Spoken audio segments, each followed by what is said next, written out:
Hello, boys and girls, this is Taylor, and I'm going to be reviewing and talking about my opinions for The Dark Knight Rises, which is the most recent Batman. If you haven't seen it, what the fuck? Get out there and watch it. What is your problem? If you don't have your license, find a way, because this is the best movie I have seen for as long as I can remember as far as theaters go. I think that it's just as good as the last Batman movie, maybe even a little bit. No, it's not better. I'm just saying that it might be a little bit better now because I'm hot on the tail of finishing that movie and I'm thinking about it. And so I'm gonna say it's just as good though. I have the same feeling of satisfaction and awe leaving this past movie as I did leaving and after watching the Joker's performance in the second of the series. So I enjoyed the movie thoroughly. It's fantastic. The thing that stuck out most to me was just I really enjoyed all of the characters. There wasn't a character in the movie, even among bad guys, that I really, really hated and that I really didn't like it when they were on the screen and it irritated me because, and a lot of times that happens where in a film there will be fantastic performances by the vast majority of the cast and great writing, great production value, but then there will just be one kind of character that just really just gets your goat and pisses you off. But there wasn't anything like that in this movie. The three main people, I guess people, characters, would be Batman, Catwoman, and Bane, or at least those are the three that jumped out to me the most. Obviously Christian Bale, Batman, Anne Hathaway bringing in Catwoman. Fantastic performance by her. I didn't think that she was going to be able to pull it off that well. When I heard that she was playing Catwoman, I was like, I don't know if she's spicy enough or what have you. But my goodness, she is phenomenally attractive. She put on a fantastic performance. I don't know. I just enjoyed seeing her on the screen. Usually when I watch movies and there's like a little tiny girl who's like beating the shit out of a bunch of henchmen with like guns and clubs and stuff, I kind of like take it with a grain of salt, obviously, because you have to. But usually, even then, I can't bring myself to believe that. I'm like, there's no way this little girl is beating the shit out of like 10 grown men with bats, and it just blows. It's just kind of silly. But all the fights that are involving Anne Hathaway, they're a little bit more not believable because that's still ridiculous. But it didn't make me feel like that. It was reasonably impressive. If someone were that well trained, it seemed like they could maneuver that. It wasn't like 15 people surrounding them just like getting their asses handed to them one at a time. But yeah, so Anne Hathaway, fantastic performance, really enjoyed her. Even better than Christian Bale or Anne Hathaway though was Tom Hardy, and Tom Hardy is the actor that got to play Bane, and you can't see his face ever really because he has that goofy snorkel thing, what kind of looks like a goatsy on his mouth, which I hope you guys didn't think about that beforehand because it's going to ruin the whole movie going experience. Like every time I saw his mask, I kind of had a tittering little laugh in the back of my head that it looked like that old goatsy picture. But whatever.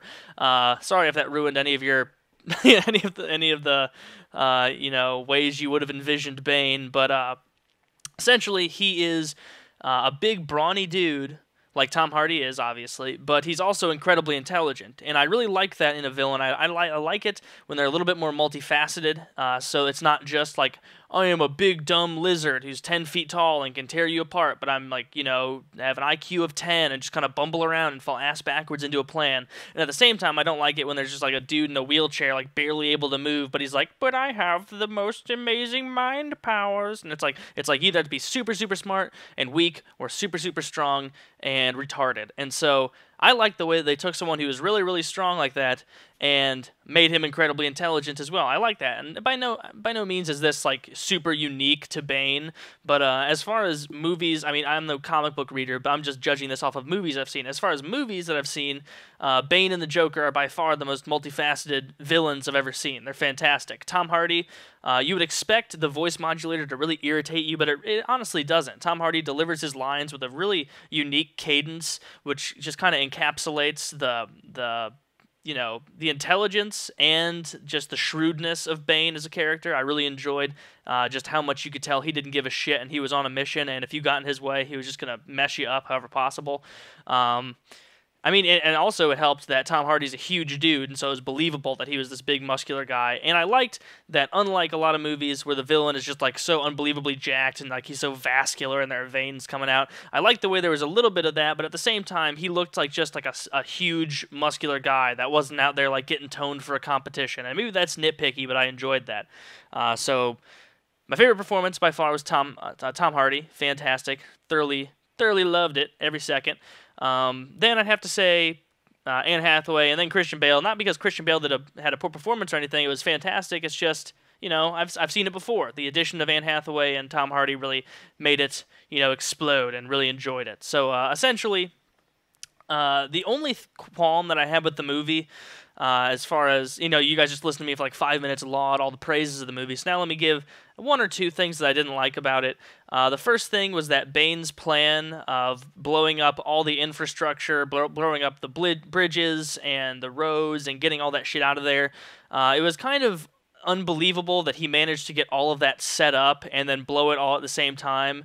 And this is while the cops aren't incapacitated yet underground, and like everybody's there, like just living their life, and he manages somehow to get all of these really elaborate bombs set up in time together all throughout the city, all throughout this giant city.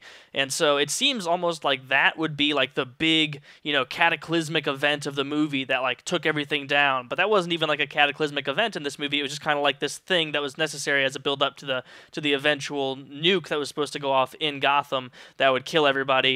And if anybody tried to escape, they would set off the nuke, and there was that big, oh shit, hopefully nobody can escape. We're going to use the U.S. military against them so they can't cross back over the bridges and leave Gotham, or else they'll die. And so I didn't like that because it was kind of unrealistic, and I know you can comment all day and say, you're talking about realism in Batman. It's like, yeah, it's true, but at the same time, you do want some semblance of realism. Like, if suddenly, like, a duck breathing fire flew onto the screen and just burned the shit out of Batman and killed him, I would be like, that's stupid. That's unrealistic. Like, and even in the confines of this reality, which is intrinsically unrealistic, that is still unrealistic. That's still ridiculous.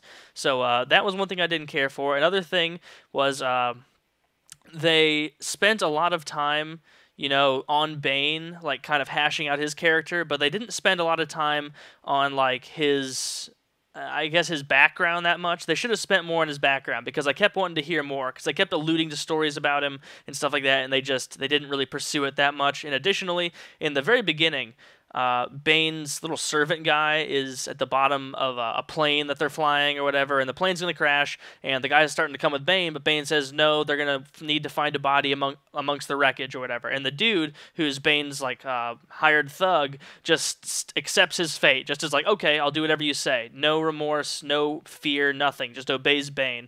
And so that made me wonder, like, dude, does this guy have like an army of trained zombies or something? Because I'm no comic book reader, I have no idea. So I wish they would have, dug into that a little bit further, but at the same time, the movie was like quite literally Lord of the Rings long, like incredibly long. So make sure you have time for it, because it's going to be like 3 hours.